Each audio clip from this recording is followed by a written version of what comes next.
Yay! I am so excited that you have this resource now.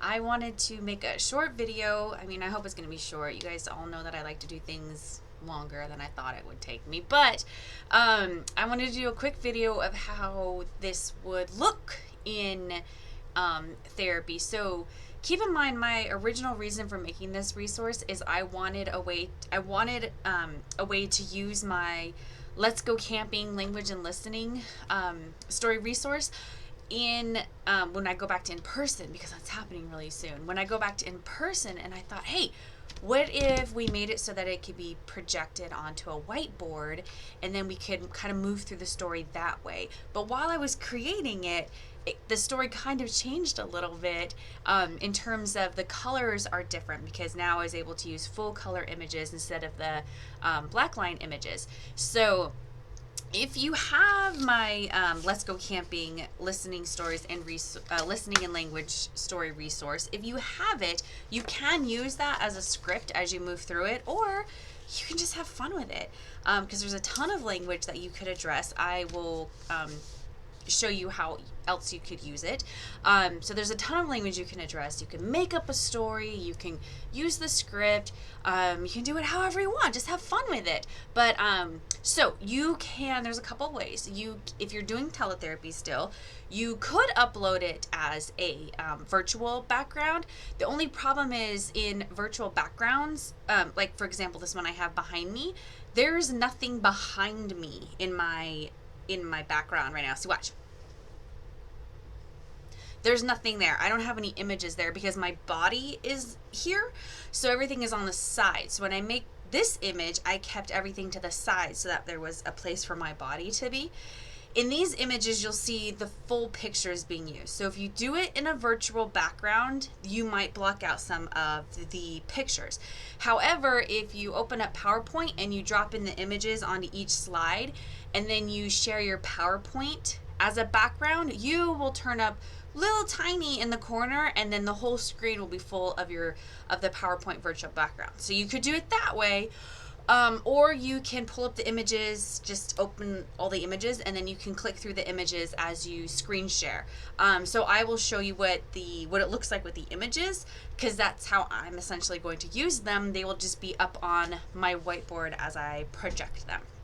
All right, so without further ado, here we go. Here's my images right here. So this is the cover one of it, so you can introduce it. Hey, let's go camping, you guys, and you just kind of like introduce the story.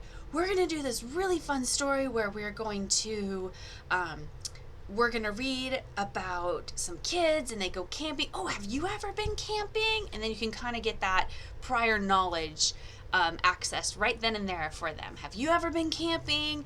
What places have you gone camping at? Have you read a story about camping? Do you know anybody who's ever gone camping? Just kind of like get them going on camping, right?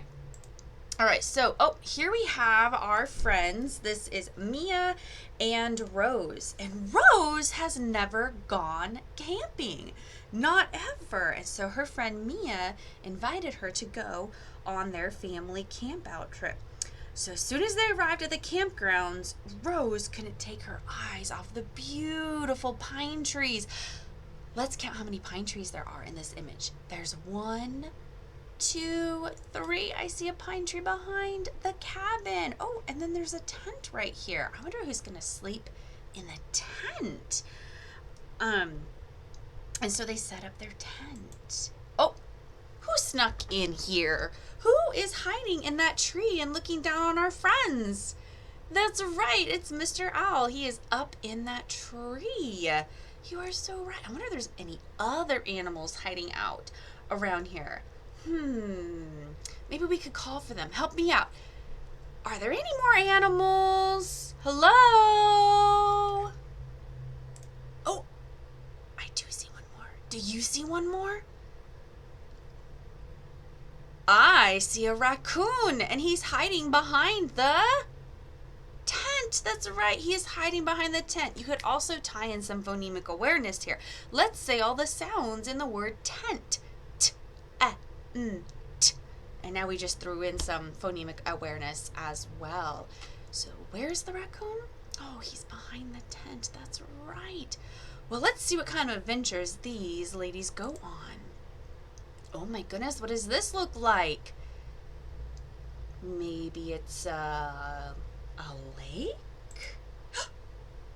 And what do we have here?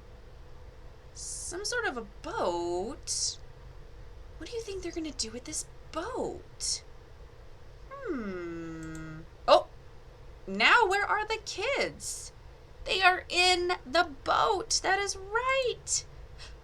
Okay, so what did they put on when they got in that boat? They put on their life jackets. Why do we wear life jackets? So you can see you just kind of, can move through it and each image pops up. And here they're getting ready to go on a hike. Can you find their backpacks? Help me find all their backpacks. And they need a compass. Where did that compass go? And binoculars and some bug spray. Now they're going on their hike, but I don't see any kids. Can we encourage the kids to come out and go hiking? Come on, kids, let's go. Oh, hi, Rose. How are you doing? I wonder who's going to be next. Come on, let's go. Hi, Rose. So we can call all of the kids out, and then we can talk about what they're going to see. And you can just kind of keep going through this, and then they end up back at camp. Oh, I wonder what they're gonna do. They're gonna roast some hot dogs. What would be really good to go on a hot dog after you roast it? Some ketchup and mustard. That's right. Oh, and now it's nighttime. We got a campfire.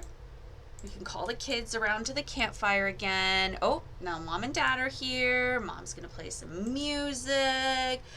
Hey, who snuck in by the campfire? Someone snuck in. And then, I wonder what the kids are gonna do now. Oh, it looks like there's some ingredients. Some graham crackers, some chocolate, marshmallows. What do all those things make? S'mores. So, and then the girls go back to their tent. And then Rose dreams of all the different adventures that they're going to have. Oh, sorry, I zoomed in on that. So you can kind of see how